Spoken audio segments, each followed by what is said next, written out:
Bueno, muy buenas noches a todos. Mi nombre es Gabriela Bastidas Delgado.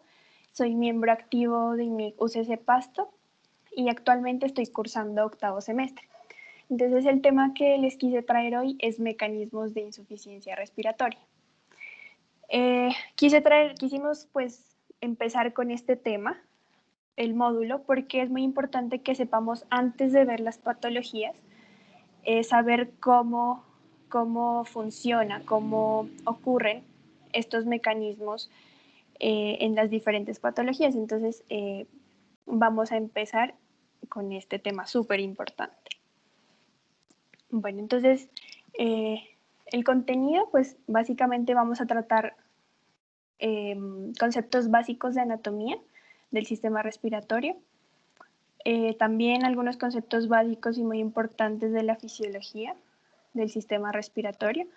Y por último, ya vamos a entrar en lo que corresponde a la charla, que son los mecanismos de insuficiencia respiratoria. Bueno, entonces debemos saber primero que el sistema respiratorio, pues básicamente es un conjunto de estructuras que nos va a permitir ingresar el oxígeno hacia nuestro cuerpo y de igual forma eliminar el dióxido de carbono hacia el exterior, ¿cierto? Entonces, tenemos que la vía aérea se puede clasificar según dos aspectos muy importantes, según la función y según la estructura. Entonces, como podemos observar aquí en azul, según la estructura, la vía respiratoria se puede dividir en superior y en inferior. Y vamos como punto de referencia el cartílago cricoides. Entonces, todo lo que esté por encima del cartílago cricoides va a corresponder a la vía respiratoria superior, en donde vamos a tener la cavidad nasal, la faringe y la laringe. Y lo que esté por debajo del cartílago cricoides va a corresponder a la vía respiratoria inferior, en la que se va a encontrar la tráquea, los bronquios, los bronquiolos terminales, los bronquiolos respiratorios, los conductos alveolares, los sacos alveolares y los alveolos. Finalmente, que pues estos son la unidad respiratoria por excelencia. Ahora sí, en cuanto a la clasificación según la función, vamos a tener una zona de conducción, la zona de transición y respiratoria. Entonces, la zona de conducción va a corresponder al espacio muerto anatómico. ¿Y por qué se va a llamar así? Pues básicamente porque esta zona, como su nombre lo dice, pues se va a encargar simplemente de conducir el aire desde el exterior hasta la zona respiratoria. Esta zona no va a realizar intercambio gaseoso, simplemente va a conducir el aire. Y esta va a estar compuesta por la cavidad nasal, por la faringe, la laringe, la tráquea, los bronquios, los bronquiolos y los bronquiolos terminales. Por otra parte tenemos la zona de transición, que se conforma por los bronquiolos respiratorios, y la zona respiratoria, que ya es la zona como tal en donde se realiza el intercambio gaseoso, que corresponde a los conductos alveolares, los sacos alveolares y los alvéolos. Bueno, en esta imagen tenemos cómo se van ramificando desde la tráquea, la vía aérea. Entonces, sabemos que aquí, aunque no aparezca, pero sabemos que aquí está la carina, que es la zona de bifurcación de la tráquea. Y esta se va a bifurcar en dos bronquios principales o primarios, que va a ser izquierdo y derecho, ¿cierto? Entonces, ahí tenemos que recordar algo muy importante, que es que el bronquio derecho va a ser más corto, más ancho y más vertical. Y una forma fácil de recordarlo es que nosotros tomemos nuestra mano derecha con el pulgar apuntando hacia adelante y nos lo coloquemos aquí. Entonces aquí básicamente vamos a ver que el pulgar va a corresponder al bronquio derecho y vamos a ver que de por sí es más grueso, es más vertical y más ancho. Entonces es una forma en la que nunca nos vamos a olvidar de eso. Ahora sí, estos bronquios primarios o principales apenas entran en el pulmón, se van a bifurcar en bronquios secundarios o lobares, Y su nombre se debe a que, como sabemos, los pulmones pues están formados por lóbulos, pero en este caso, por ejemplo, el pulmón derecho va a tener 3 lóbulos, por tanto se va a bifurcar en 3 bronquios secundarios o lobares, y el pulmón izquierdo tiene tan solo 2 lóbulos, porque recordemos que está el corazón, entonces es un poco más pequeño el pulmón izquierdo, entonces se va a bifurcar en 2 bronquios secundarios lobares. Ahora sí, estos bronquios secundarios se van a dividir en bronquios terciarios o segmentarios. ¿Y por qué se llaman así? Porque recordemos también que cada lóbulo pulmonar pues se divide en segmentos. Entonces cada uno va a ir a cada segmento y de ahí se van a seguir ramificando y ramificando en bronquiolos, de ahí en bronquiolos terminales, y como sabemos, como ya lo dije, hasta aquí, hasta los bronquiolos terminales, va a ir la zona de conducción, ¿cierto? Entonces hasta aquí no va a haber intercambio gaseoso, solo el aire va a ser conducido.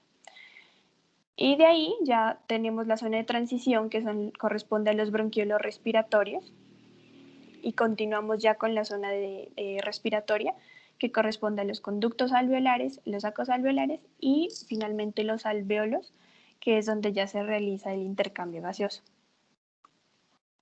Bueno, aquí simplemente para recordarles la circulación pulmonar, que es importante tenerla en cuenta. Sabemos que la sangre desoxigenada llega a través de las venas cavas, de la inferior y de la superior, hasta la aurícula derecha del corazón. De aquí pasa al ventrículo derecho y del ventrículo derecho va a pasar a la arteria pulmonar. Esta se va a dividir en arteria pulmonar izquierda y derecha, y esa sangre va a llegar hasta el pulmón, hasta el lecho capilar. Aquí va a realizar el intercambio gaseoso y ya esa sangre oxigenada pues se va a devolver hasta el corazón a través de las venas pulmonares, que van a llegar hasta la aurícula izquierda, pasa el ventrículo izquierdo y finalmente pues esta sangre va a pasar por la aorta para que vaya a hacer toda la circulación sistémica e irrigar a todos los tejidos. Bueno, entonces, para empezar con la fisiología del sistema respiratorio, pues debemos saber que el sistema respiratorio cumple múltiples funciones, como por ejemplo la filtración de sustancias, de algunas sustancias, o por ejemplo también está que sirve como reservorio de volumen, y pues entre otras, la más importante que cumple este sistema, que es el intercambio gaseoso y del que hoy vamos a tratar con mayor énfasis. Entonces, aquí es importante saber qué es la ventilación pulmonar, y esta básicamente pues abarca los procesos de inspiración y expiración. Entonces, ¿qué ocurre en la inspiración? Pues básicamente entra el oxígeno del ambiente hacia los pulmones, y de igual forma el dióxido de carbono del cuerpo va a ser eliminado hacia el exterior. Entonces, aquí es importante saber que para que sucedan estos procesos tenemos ciertas estructuras especiales, como es la caja torácica, que está conformada, por ejemplo, por el esternón, por la columna vertebral, por las costillas, por el músculo diafragma, que es el músculo más importante en la respiración, y otros músculos también accesorios que dependiendo del proceso que se lleva a cabo, pues se van a activar algunos. Por ejemplo, en la expiración se van a activar los músculos serratos, el esternocleidomastoideo, los pectorales, los músculos intercostales externos, mientras que en la expiración van a funcionar los músculos intercostales internos, los oblicuos y los rectos abdominales. Y ahora sí, en la inspiración, ¿qué ocurre? Tenemos el diafragma, que lo podemos ver aquí en verde. Este músculo en la inspiración va a descender, va a bajar, y al descender, este va a permitirle a los pulmones pues expandirse, ¿cierto? Entonces le va a permitir un mayor espacio en la caja torácica, lo cual va a permitir que estos puedan expandirse y que de igual forma el aire pueda ingresar. Esto pues claramente en condiciones fisiológicas. Y en la expiración, el diafragma va a ascender otra vez a su posición habitual, y al ascender, pues claramente el pulmón se hace un poco más pequeño porque ese espacio en la cavidad torácica se reduce, y eso va a permitir que esa presión pues nos permita sacar el aire hacia el exterior. Ahora sí, otra cosa muy importante es la presión intrapleural. Entonces, en este dibujo tenemos, por ejemplo, aquí, esta linecita morada que estoy señalando corresponde a la pleura visceral, que es la que tiene contacto directo con el pulmón. Y tenemos la pleura parietal, que es la que está en contacto directo con la caja torácica. Las pleuras, recordemos que son dos membranas serosas, y en medio de estas dos se encuentra este espacio amarillo, en amarillo, que es la cavidad o el espacio pleural, y en este se va a encontrar una cantidad pequeña de líquido, aproximadamente entre 15 a 20 mililitros o centímetros cúbicos, y este líquido pues les va a permitir a las pleuras poderse deslizar fácilmente y que los pulmones puedan expandirse y de igual forma deslizarse en los procesos de inspiración y de expiración.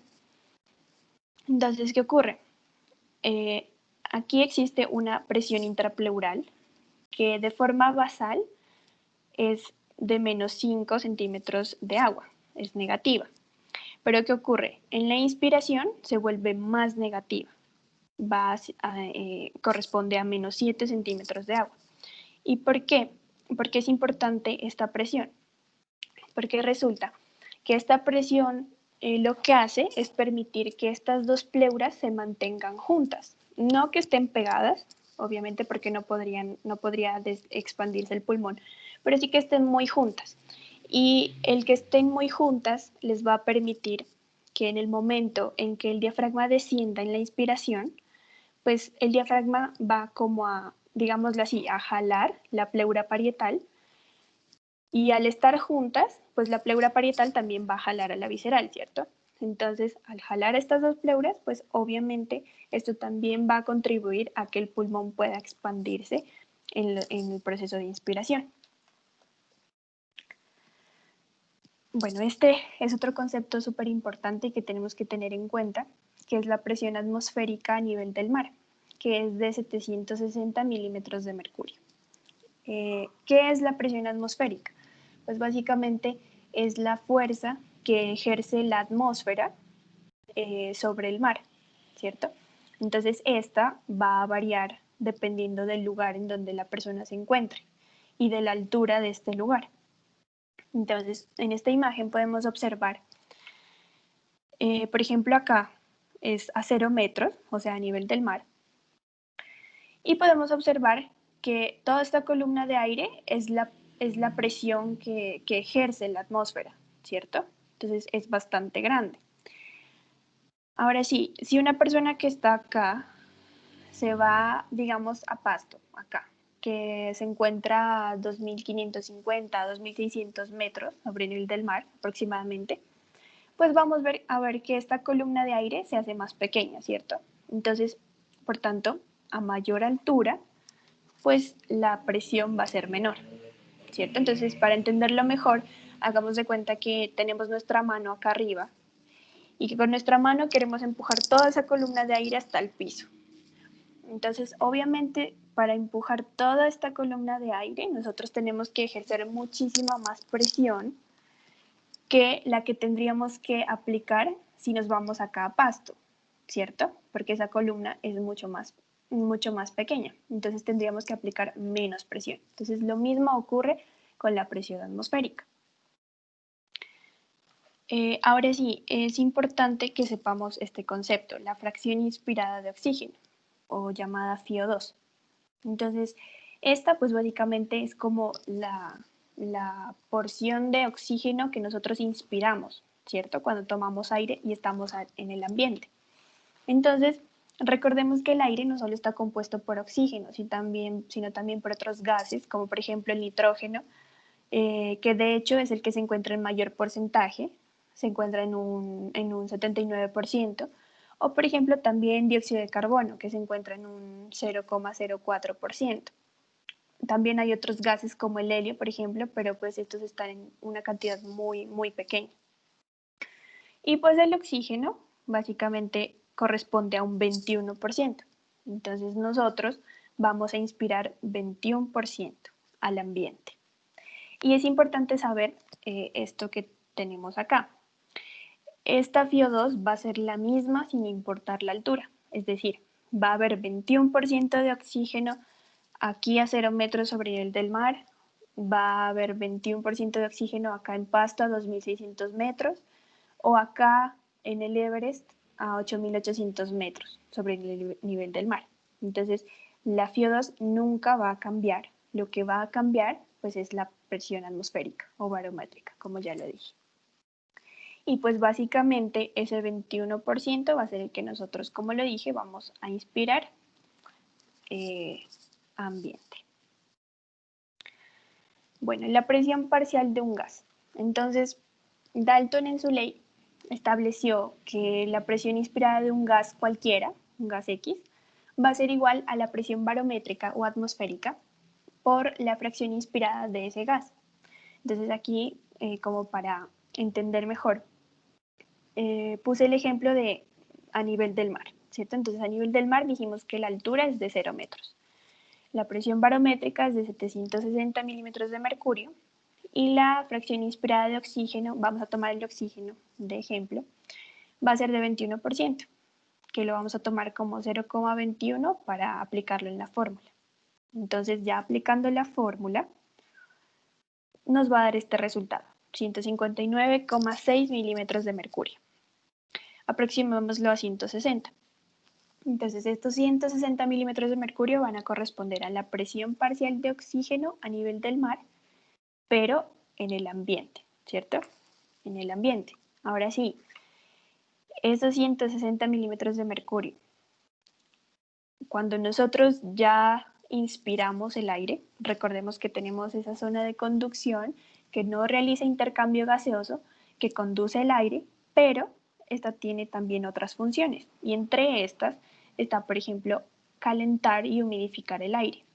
¿Por qué es necesario esto? Porque básicamente si no se realizara ese proceso de calentamiento y de humidificación del aire, pues ese aire entraría a nuestra vía aérea frío y seco y pues nos quemaría, ¿cierto? Entonces igual no podría llevarse a cabo el intercambio gaseoso. Entonces, este aire ingresa, es calentado, humidificado y al ser calentado y humidificado, pues va a generar una presión de vapor de agua que generalmente es una constante de 47 milímetros de mercurio a una temperatura de 37 grados centígrados. Entonces, ahora sí, aplicamos esa misma fórmula, pero teniendo en cuenta ya la presión de vapor de agua. Cuando ya la fórmula, pues nos va a dar un resultado de 149,7 milímetros de mercurio. Aproximémoslo a 150. Entonces, vamos a ver que ambiente teníamos una presión de 160 milímetros de mercurio, ¿cierto? Y ya cuando el aire ya es calentado y humidificado, pues nos quedamos con una presión de 150 milímetros de mercurio, que va a corresponder a la presión parcial de oxígeno a nivel del mar, pero ya cuando el aire es calentado y humidificado. Bueno, otro concepto importante, creo que uno de los más importantes para saber los mecanismos, es la difusión de los gases. Entonces aquí traje a colación esta imagen para que recordemos qué es la difusión. Pues básicamente sabemos que es el paso de una sustancia, sea la sustancia que sea, o sea, un gas, lo que sea, de un lugar de mayor concentración a uno de menor concentración. En el caso de los gases, por ejemplo, pues de un lugar de mayor presión a uno de menor presión. Entonces hagamos de cuenta que estas bolitas azules son oxígenos y que hagamos de cuenta esto. Es como si aquí estuviéramos muchísimas personas encerradas en un salón pequeño. Entonces, obviamente, cuando estamos encerradas en ese salón, todas las personas nos empezamos a empujar, nos empezamos a chocar y todas queremos salir porque estamos muy apretados. Entonces, alguien abre una puerta por aquí y al abrir esa puerta, obviamente todos, como estamos aquí hacinados acá adentro, entonces todos vamos a querer salir a un lugar donde haya menos gente, ¿cierto? Entonces, básicamente eso es lo que ocurre. Las moléculas van a pasar de ese lugar donde hay mucho oxígeno, mucha presión de oxígeno, hacia un lugar donde hay menor presión de oxígeno. Entonces, es básicamente lo que ocurre. Ahora sí, para hablar de la difusión de los gases es importante que hablemos sobre la barrera hematogaseosa o barrera alveolo-capilar. Y esta va a estar conformada básicamente por el alveolo, el espacio intersticial y por el capilar sanguíneo. Entonces, hay que tener en cuenta también esto, que es súper importante. Esta barrera tiene una superficie aproximadamente de entre 50 a 100 metros cuadrados, que es muchísimo. Entonces, esto nos va a permitir una superficie respiratoria bastante amplia, lo cual pues va a ser beneficioso para nuestro intercambio gaseoso, ¿cierto? Esto claramente en condiciones normales. Entonces, aquí los coloqué en orden las capas que conforman a la barrera, empezando desde el alveolo hasta el capilar.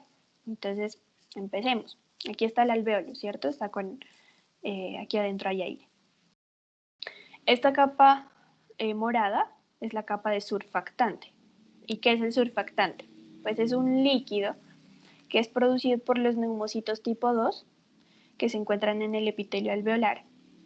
Y este líquido lo que va a hacer es romper la tensión superficial que se forma, ¿cierto? Porque recordemos que cuando el aire ya es calentado y humidificado, pues obviamente van a llegar al alveolo también algunas moléculas de agua, ¿cierto? Entonces las moléculas de agua van a intentar siempre juntarse y esto haría que el alveolo colapse, ¿cierto? Entonces lo que hace el surfactante es eso, romper esa tensión que se genera entre esas moléculas de agua.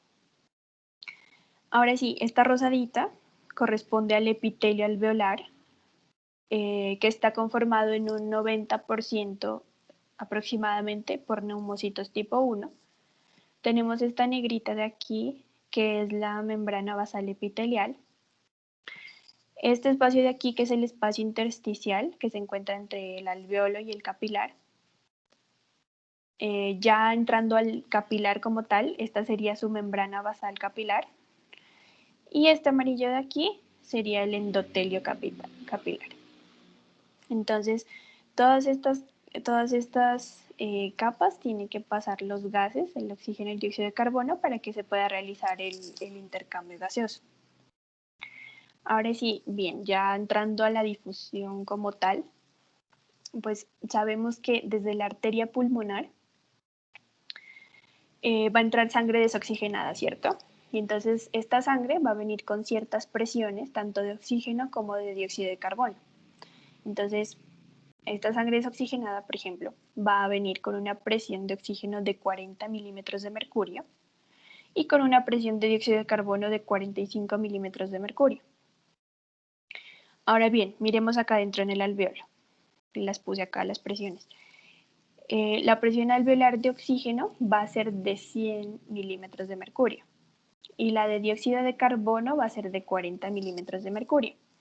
Entonces, si nos podemos comparar, por ejemplo, en el alveolo, el oxígeno, la presión de oxígeno es de 100 milímetros de mercurio en comparación con la presión de la sangre desoxigenada, que es de 40 milímetros de mercurio de oxígeno, ¿cierto? Entonces, obviamente miramos que 100 es mayor que 40. Entonces, como dije, la difusión se va a dar por un gradiente. Entonces, el oxígeno, obviamente, como es mayor 100, va a pasar más fácilmente desde el alveolo hacia la sangre, que tiene una menor presión, ¿cierto? Y lo contrario va a ocurrir con el dióxido de carbono. Como vemos, en la sangre el dióxido de carbono se encuentra a una mayor presión que dentro del alveolo, 45 versus 40. Entonces, pues el dióxido de carbono más fácilmente va a pasar desde la sangre hacia el alveolo, ¿cierto?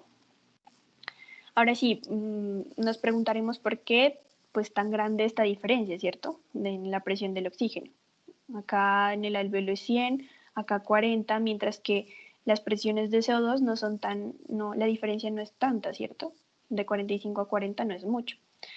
Y pues esto básicamente sucede porque esto de acá abajo, que es súper importante, el dióxido de carbono difunde 20 veces más rápido que el oxígeno. Entonces esto obviamente va a hacer que las presiones entre el CO2, entre el alveolo y la sangre, pues no cambien mucho. Y básicamente es por eso.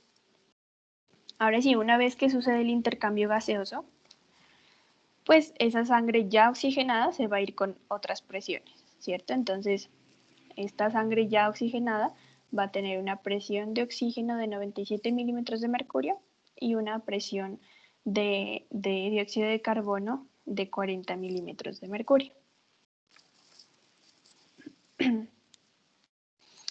Bueno, otro concepto importante es la relación ventilación-perfusión. Entonces, ya sabemos qué es ventilación. Ahora, ¿qué es perfusión? Pues básicamente es el suministro de sangre y la distribución que ésta tiene en el pulmón. Entonces, esta relación se basa básicamente en este cuadrito. Entonces, nosotros para tener una adecuada relación BQ tenemos que tener tanto un buen alveolo como un buen capilar. Tiene que haber buena ventilación y buena perfusión, buen flujo sanguíneo. Aquí simplemente les traje para que recordemos que hay dos tipos de circulación que es muy importante.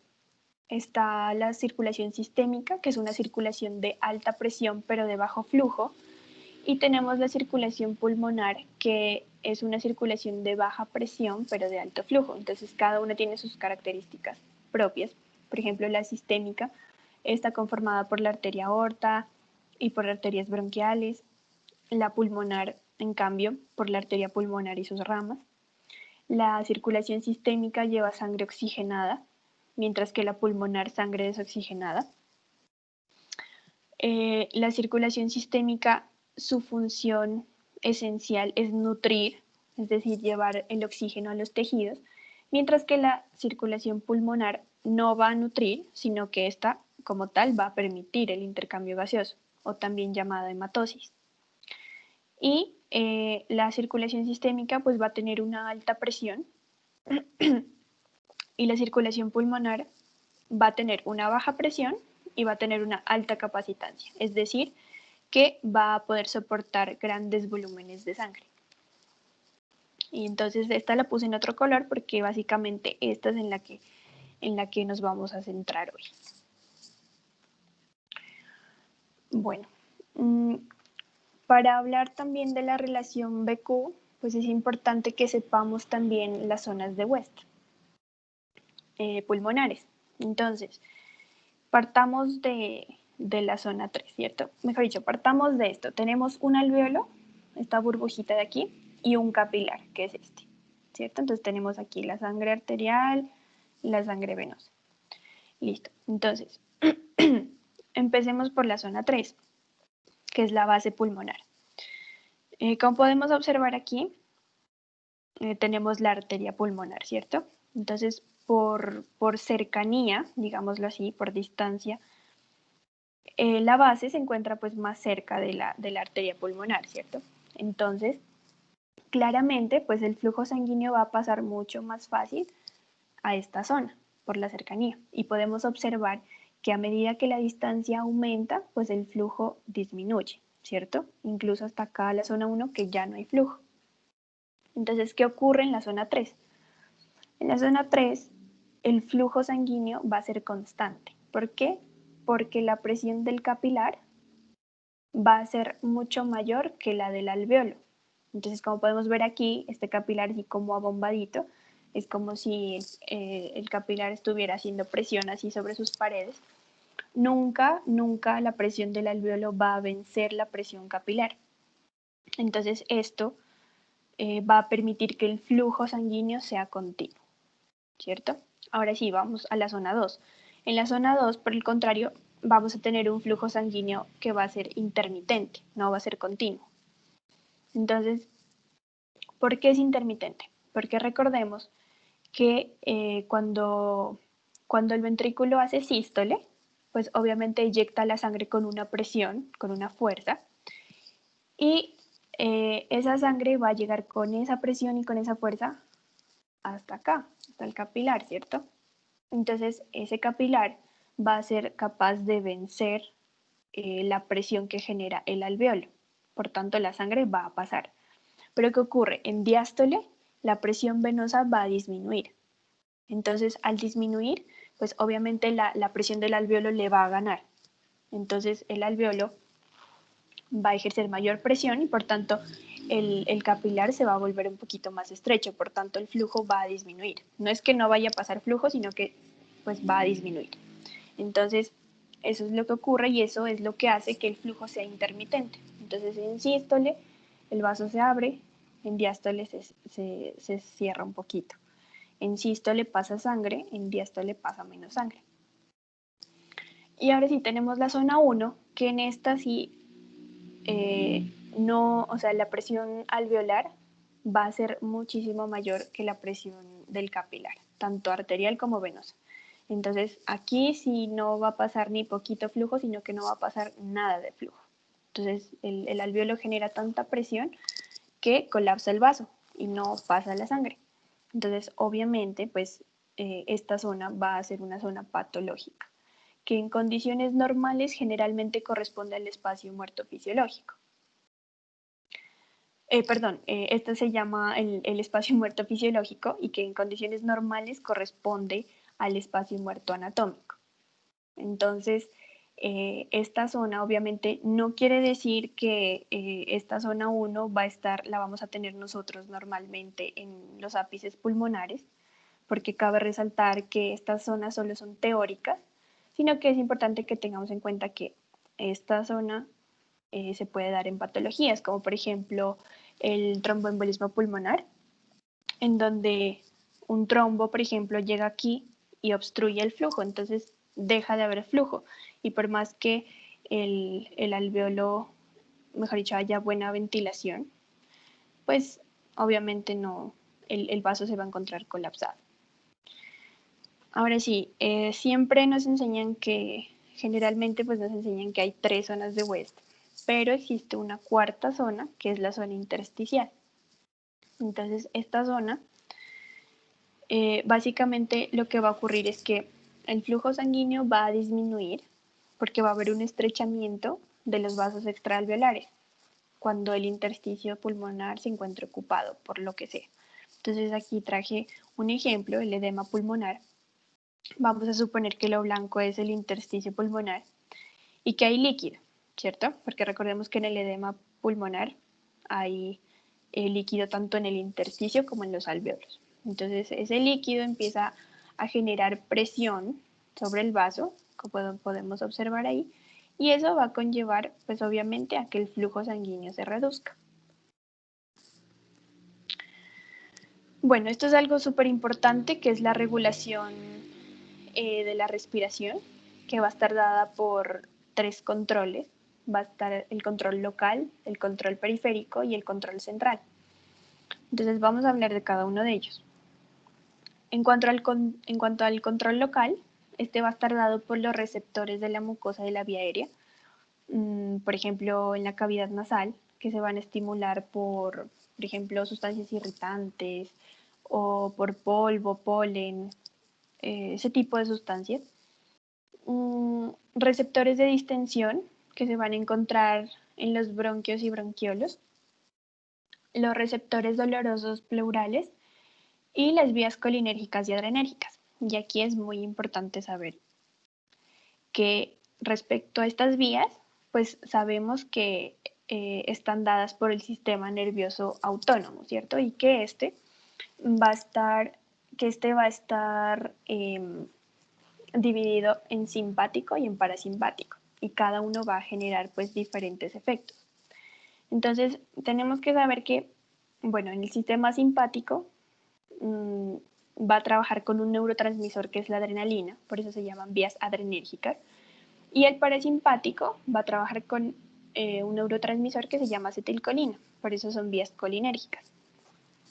Y asimismo, cada sistema, sistema va a manejar sus receptores. Entonces, por ejemplo, el simpático va a tener receptores alfa 1, alfa 2, beta 1, beta 2, beta 3, y el parasimpático, por su parte, receptores muscarínicos y nicotínicos. Obviamente, pues estos receptores van a encontrarse distribuidos en todo el cuerpo, sistema gastrointestinal, corazón, etcétera. Pero para fines prácticos, pues vamos a hablar sobre estos que se encuentran a nivel respiratorio. Entonces tenemos los beta 2. ¿Y qué pasa? Cuando estimulamos el sistema simpático, pues vamos a activar estos receptores beta 2, y al activar estos beta 2, pues se van a desencadenar estos efectos. Va a haber broncodilatación, es decir, que los bronquios se van a dilatar, se van a hacer más grandes. Van a disminuir las secreciones, por ejemplo, la producción de moco, y va a haber vasoconstricción. Los vasos se van a hacer más pequeñitos. Por el contrario, si estimulamos el parasimpático, se van a estimular los receptores muscarínicos, ¿cierto? Y al estimular estos, pues van a generar los efectos contrarios al simpático. Entonces va a haber broncoconstricción, ¿sí? Los bronquios se van a hacer más pequeños, se van a estrechar, van a aumentar las secreciones y va a haber vasodilatación. Entonces, ¿esto por qué es importante tener en cuenta? Porque existen muchos medicamentos que van direccionados a estos receptores. Por ejemplo, los pacientes con asma, que sabemos que tienen los bronquios inflamados, pues, por ejemplo, el tratamiento de ellos se basa en medicamentos como los beta 2 agonistas o estimulantes, que básicamente pues lo que van a hacer es eso, van a estimular a los receptores beta 2 y van a generar todos estos efectos.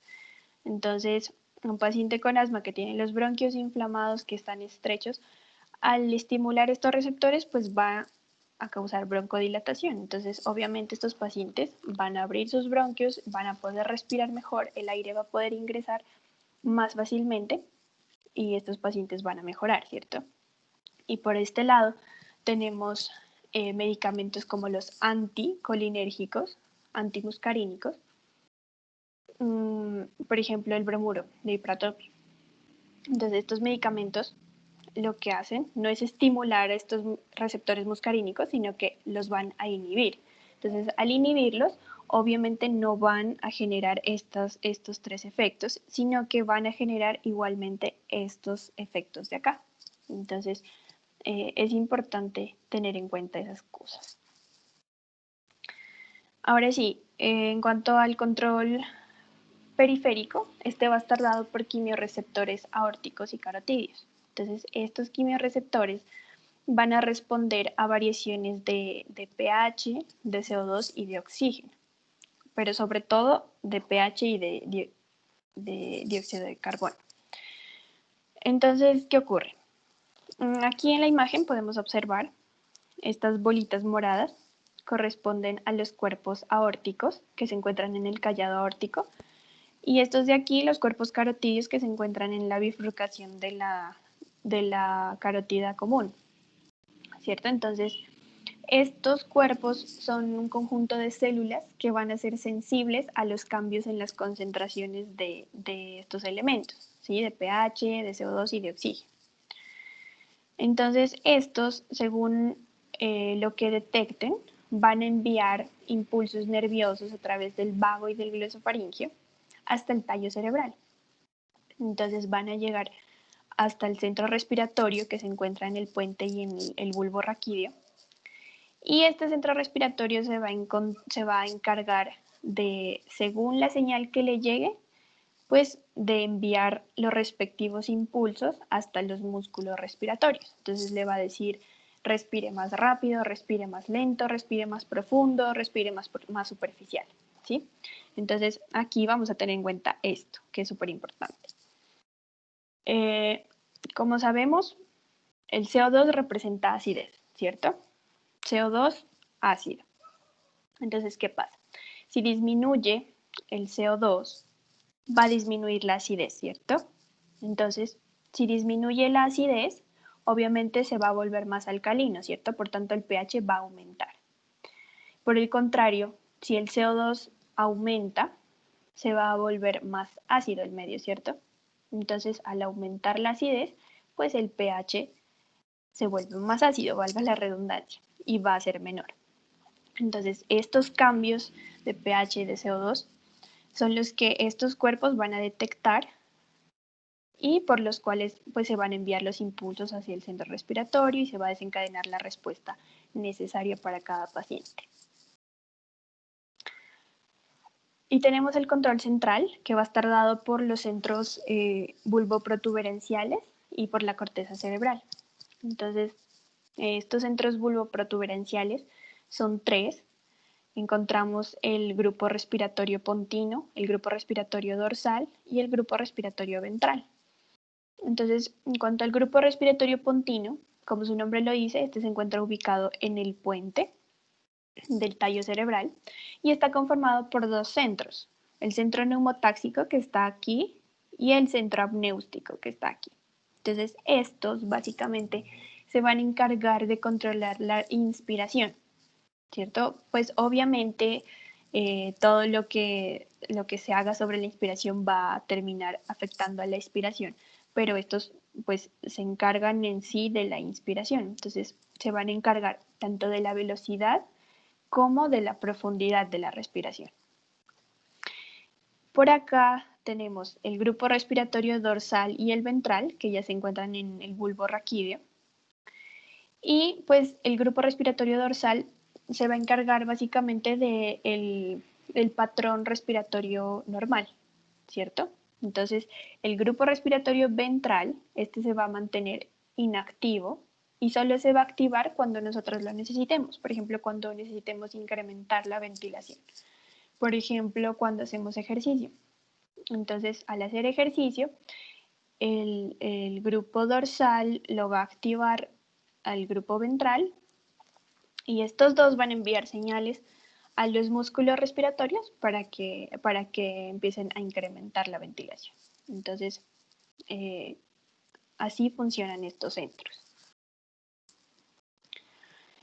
Y bueno, ya para entrar en materia, los mecanismos de insuficiencia respiratoria, pues vamos a ver primero qué es la insuficiencia respiratoria, ¿cierto? Entonces, esta, como decimos aquí, es el resultado de la alteración de la función pulmonar en el intercambio gaseoso para cubrir los requerimientos metabólicos de todo el organismo.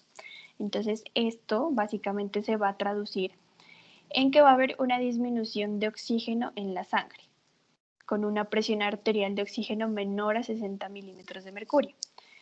Y que también se va a acompañar de cambios en los niveles de CO2, pues estos niveles pueden variar según la causa. Puede haber hipercapnia, hipocapnia o normocapnia.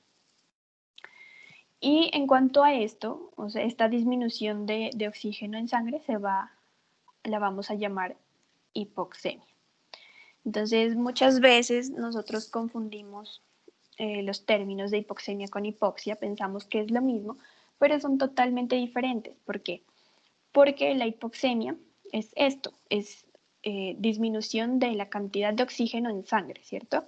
Mientras que la hipoxia es la disminución del oxígeno, pero a nivel tisular, es decir, en los tejidos. Entonces es importante que tengamos en cuenta esa diferencia. Bueno, otra cosa importante es el gradiente alveolo arterial de oxígeno.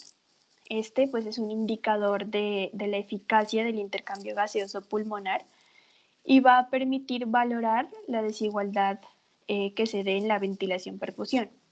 Entonces, tenemos esta fórmula, es sencilla, es una resta. Vamos a restar la presión alveolar de oxígeno menos la presión arterial de oxígeno y su valor normal se encuentra entre 10 y 15 milímetros de mercurio. Entonces, esto es muy importante porque nos puede ayudar a diferenciar los diferentes mecanismos de insuficiencia respiratoria. Por ejemplo, el gradiente se va a encontrar normal únicamente en las alteraciones exclusivas de la ventilación, es decir, la hipoventilación alveolar. Mientras que, por ejemplo, el gradiente alveolar arterial se va a encontrar elevado en alteraciones como pues, de la difusión, del desequilibrio BQ o shunt o cortocircuito. Entonces es muy importante porque nos va a ayudar también a diferenciarlos. Ahora sí, para hablar de estos mecanismos, pues son 5 básicamente. Tenemos la disminución de la presión inspirada de oxígeno o la PO2.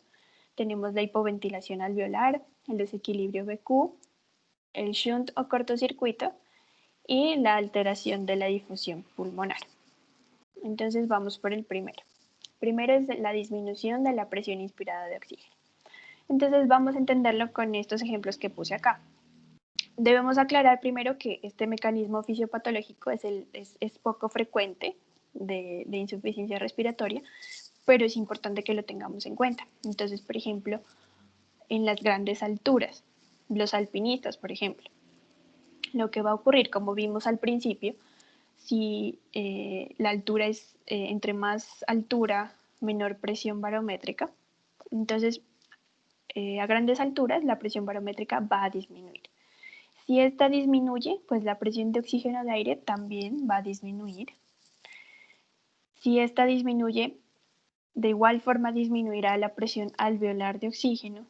Y si disminuye la presión alveolar de oxígeno, pues también como resultado disminuirá la presión arterial de oxígeno.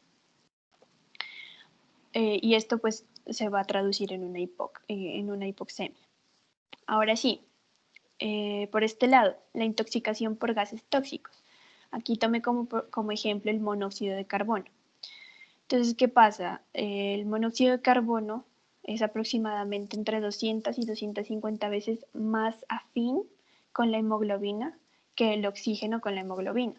Entonces, obviamente, si nosotros empezamos a inspirar monóxido de carbono, pues este muy fácilmente va a llegar y va a sacarlo al oxígeno. Y eso es lo que hace de por sí, lo desplaza, lo quita, lo empuja, lo saca de la hemoglobina y este se une fuertemente a la hemoglobina. Entonces, ¿qué pasa? Si se empieza a unir a la hemoglobina, obviamente va a disminuir la cantidad de hemoglobina disponible para que el oxígeno pueda unirse y pueda ser transportado hacia los tejidos, ¿cierto? Entonces, entre mayor tiempo pase, pues obviamente va a ser peor. Va a llegar un punto en que el oxígeno ya no vamos a poder transportar nada de oxígeno y obviamente pues las células van a empezar a morir. Vamos a causar una hipoxia. Y las primeras que mueren son las neuronas siempre. El segundo mecanismo es la hipoventilación alveolar. Esto básicamente se traduce en esto, en que la ventilación alveolar disminuye. ¿Y qué es la ventilación alveolar? Pues básicamente es el proceso mediante el cual se da el intercambio gaseoso y pues mediante el cual nosotros podemos ingresar oxígeno a nuestro cuerpo y eliminar CO2. Entonces, teniendo en cuenta eso, como podemos ver aquí en la imagen, si disminuye la ventilación alveolar, pues obviamente el ingreso del oxígeno hacia la sangre va a disminuir y la salida de dióxido de carbono del exterior pues también va a disminuir. Entonces, como podemos ver aquí en estos pulmones, si ocurre esto que les dije, pues obviamente el CO2 se va a empezar a acumular, ¿cierto? Y entonces al acumularse el CO2 va a generarse una hipercapnia, ¿cierto? Entonces la presión arterial de CO2 va, va a aumentar y esto se va a traducir en esto, en una hipercapnia. Causas de esto, pues aquí tenemos que tener en cuenta también que es poco frecuente que se dé la hipoventilación alveolar como, o sea, sola, pura, como mecanismo solito, porque generalmente esta se da junto con otros mecanismos de insuficiencia respiratoria. Pero entre las causas que podemos encontrar de hipoventilación alveolar está depresión del centro respiratorio, todo lo que lo deprima, por ejemplo, medicamentos como los opioides obviamente pues en dosis inadecuadas, o por ejemplo sedantes, los sedantes, que al anestesiólogo se le haya ido pues la mano con la dosis también, lesiones medulares, por ejemplo que vayan a afectar la inervación de los músculos respiratorios, enfermedades neuromusculares, como por ejemplo la esclerosis lateral amiotrófica o la miastenia gravis, y neumopatías obstructivas. Entonces aquí es importante tener en cuenta que es el síndrome de obesidad hipoventilación. Este es una enfermedad que se caracteriza porque el paciente va a tener una hipercapnia diurna y una hipoxia nocturna. Y claramente en ausencia de patología respiratoria, ¿no?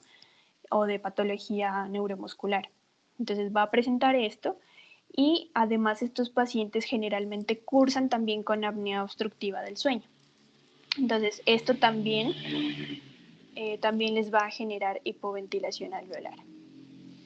Aquí en este mecanismo, como lo dije, este va a ser el único en el que el gradiente alveolo arterial va a ser normal. Entonces, por eso también nos sirve, es muy importante. Y esto, la hipoxemia, puede corregirse si se incrementa la fracción inspirada de oxígeno. Entonces esto obviamente lo vamos a hacer, por ejemplo, con dispositivos de oxigenación como Venturi, cánulas nasales, ventilación mecánica, etc. Entonces aquí la hipoxemia sí se puede corregir. Tenemos el tercero, que es el desequilibrio BQ o ventilación-perfusión. Entonces, pues es como el mecanismo más importante de hipoxemia y lo vamos a apreciar en la mayor parte de las enfermedades pulmonares obstructivas, intersticiales y vasculares. Entonces aquí traje a colación otra vez el cuadrito que habíamos visto en la fisiología, en donde, como sabemos, como lo dije, se supone que tenemos que tener tanto un buen alveolo como un buen capilar, ¿cierto? Pero lo que ocurre aquí en este mecanismo, pues es que básicamente alguno de estos dos está alterado, ya sea la ventilación o la perfusión. Entonces esto se va a traducir en una hematosis o un intercambio gaseoso ineficaz. Entonces aquí en esta gráfica podemos ver los diferentes tipos de alteración BQ.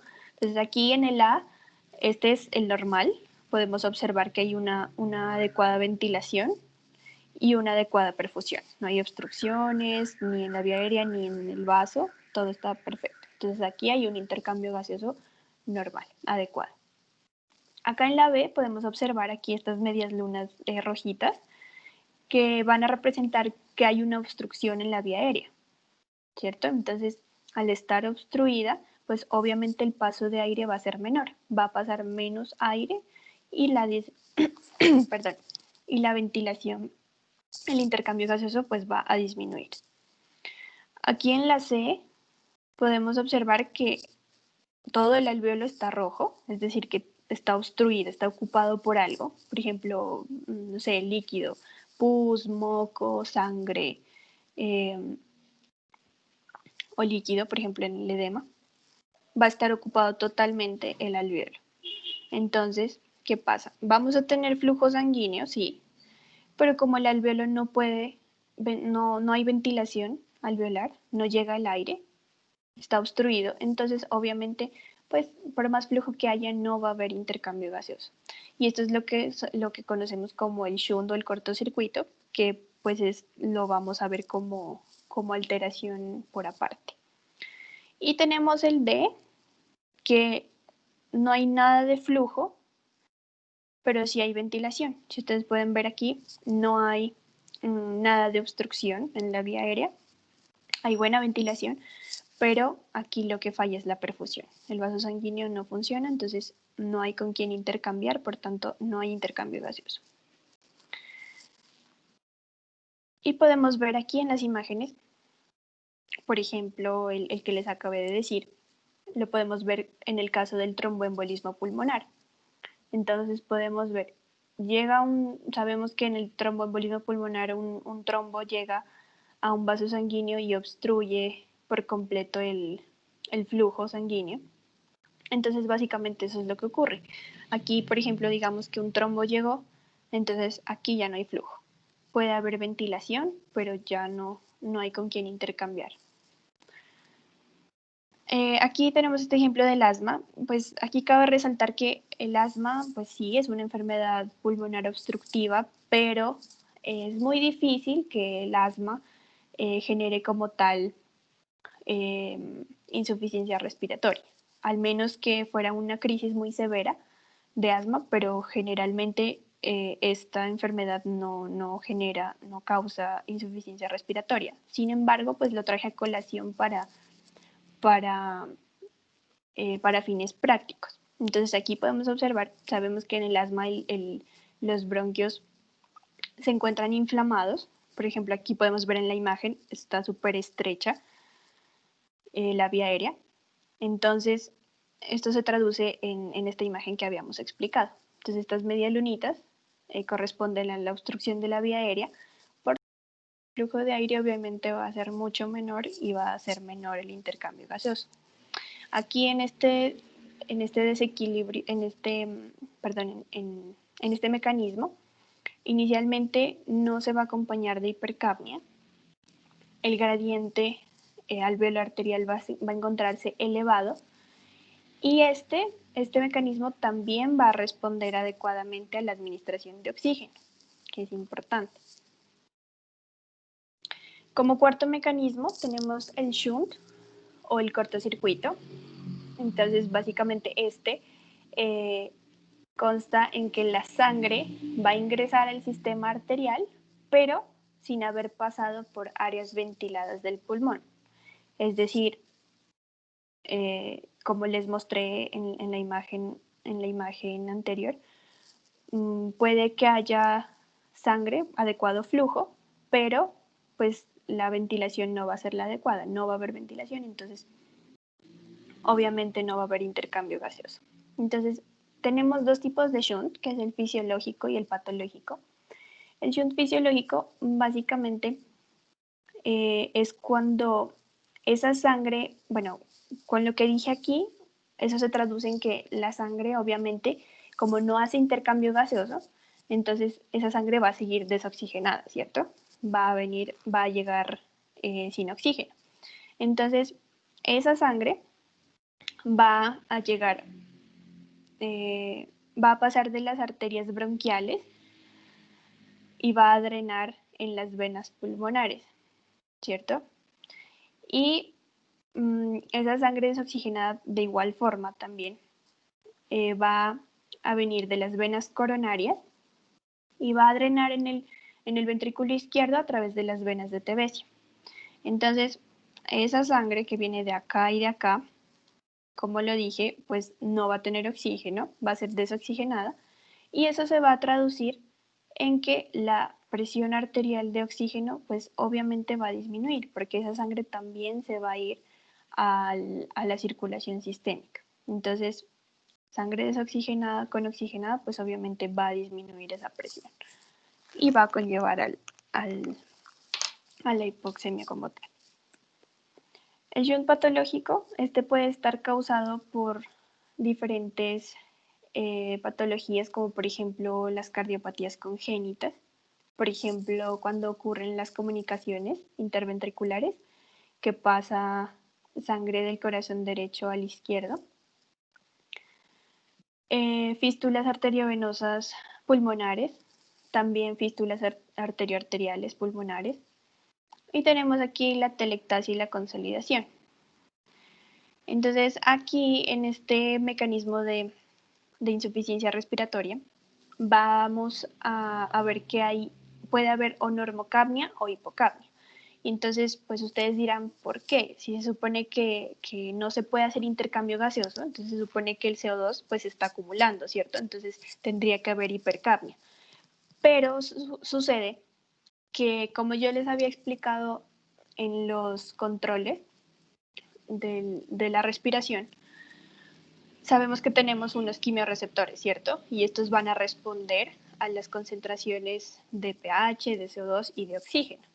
de oxígeno en menor medida, pero responden a los cambios de oxígeno también. Entonces, al detectar estas células, la hipoxemia, entonces eso va a llegar como un estímulo al centro respiratorio y le va a decir, y le va a mandar los impulsos a los músculos respiratorios y les va a decir, no, disminuyan la ventilación, ¿cierto? Perdón, aumenten la ventilación, perdón. Entonces, al respirar más rápido, obviamente nosotros vamos a eliminar más rápido el CO2. Entonces, al eliminarlo, pues obviamente este va a quedar en niveles normales e incluso puede llegar a hipocapnia, porque como se sigue estimulando, la hipoxemia sigue estimulando esa hiperventilación, entonces seguimos eliminando y eliminando CO2 y pues puede ocurrir esa hipocapnia. Aquí el gradiente alveolar arterial va a persistir elevado a pesar de que se administren altas concentraciones de oxígeno. Entonces esto es importante. ¿Y por qué va a pasar esto? Porque pues básicamente de nada nos va a servir a nosotros que administremos oxígeno si no va a haber, o sea, si el alveolo está dañado. ¿Sí me entienden? Entonces, si el alveolo está dañado, obviamente por más oxígeno que nosotros administremos, pues igual no va a mejorar el intercambio gaseoso. Básicamente eso. Entonces, aquí tenemos un alveolo normal y para graficar el ejemplo, por ejemplo, pues de la telectasia, en la telectasia lo que ocurre es que los alveolos colapsan, ¿cierto? Entonces, el alveolo es redondito, pero en la telectasia va a quedar así. Es como si infláramos un globo y lo desinfláramos, que queda así como las paredes todas como flácidas, sin forma, sin resistencia. Eso, igual ocurre en la telectasia. Los alvéolos pierden eso, se colapsan, por tanto, pues no va a haber el intercambio gaseoso. Por otro lado, la neumonía, por ejemplo, que es consolidación. En la neumonía lo que ocurre es que el alveolo se empieza a llenar de moco, ¿cierto? Entonces empieza a ocupar todo el alveolo, como podemos ver aquí.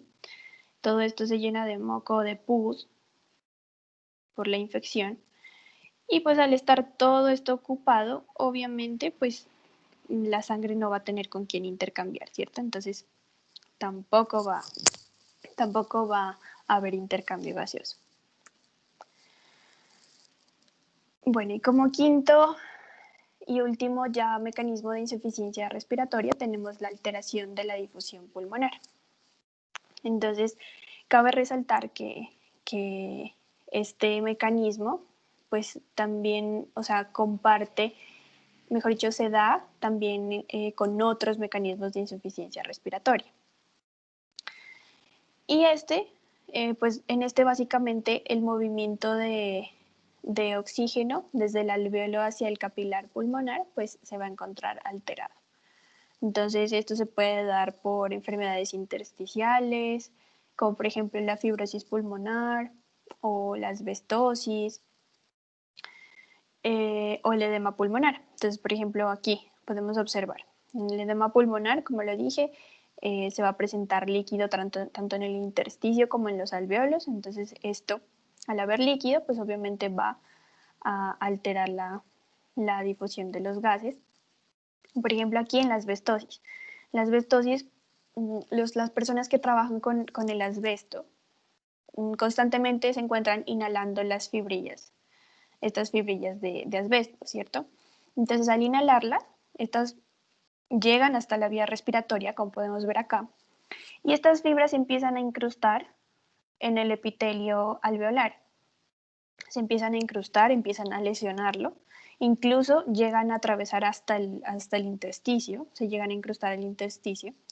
Y pues obviamente como en todo, el cuerpo en toda lesión pues va a intentar repararla, ¿cierto? Entonces este epitelio dañado va a ser reparado por el cuerpo, por todos los mecanismos que tiene y va a generarse un tejido cicatrizal, ¿cierto? Entonces Pero ¿qué pasa? Estas personas como trabajan con eso, entonces no es una vez que se exponen a esto, sino que están en constante exposición a estas fibras. Entonces ellos van a estar todos los días, todo el tiempo inhalando esas fibras. Y por más tejido cicatrizal que se forme, por más que intente reparar el cuerpo, el epitelio, pues este se va a seguir lesionando y se va a seguir formando tejido cicatrizal. Entonces, pues básicamente va a llevar a una fibrosis pulmonar y esto va a hacer que el intercambio gaseoso pues sea ineficaz. Aquí en este mecanismo se va a dar hipocapnia. El gradiente alveolar arterial se va a encontrar elevado y este mecanismo sí va a responder adecuadamente a la administración de oxígeno. Y entonces aquí para explicar lo que les decía por ejemplo, la asbestosis, esas fibritas se van enterrando aquí en todo el epitelio del alveolo y van generando daño, ¿cierto? Incluso algunas llegan hasta acá, hasta el intersticio, y se va dañando. Entonces, el cuerpo empieza a generar tejido cicatrizal aquí, y no solo aquí en el tejido epitelial del alveolo, sino que también acá en el intersticio. Entonces, si nosotros nos ponemos a ver, todo esto se empieza a reparar y a reparar y a reparar cada rato, pues todo este tejido cicatrizal va a formar como una barrera en sí entre el alveolo y el capilar. Entonces, obviamente el intercambio gaseoso se va a ver alterado. Y aquí, pues, obviamente tenemos que tener en cuenta que, como lo dije, pues muchos mecanismos de insuficiencia respiratoria muchas veces se comparten en diferentes patologías y o sea, no un mecanismo es como específico de cierta patología, sino que como vimos, muchas comparten diferentes mecanismos de insuficiencia respiratoria. Por ejemplo, la neumonía no es solo un ejemplo de shunt, sino que también, pues, también es un ejemplo de este mecanismo, de la alteración de la difusión. ¿Por qué? Pues porque como ya lo dije, todo esto está lleno de pus, entonces pues obviamente está ocupado el alveolo y no va a poder realizar el intercambio gaseoso. Entonces, básicamente, todas las patologías comparten muchos mecanismos de insuficiencia respiratoria diferentes. Y bueno, esta es la bibliografía que utilicé para realizar mi charla. Y quiero terminar con esta frase. Todo es posible en la medida que tú creas que es posible. Yo sé que tal vez esta carrera implica muchos sacrificios, pero la recompensa es muy gratificante.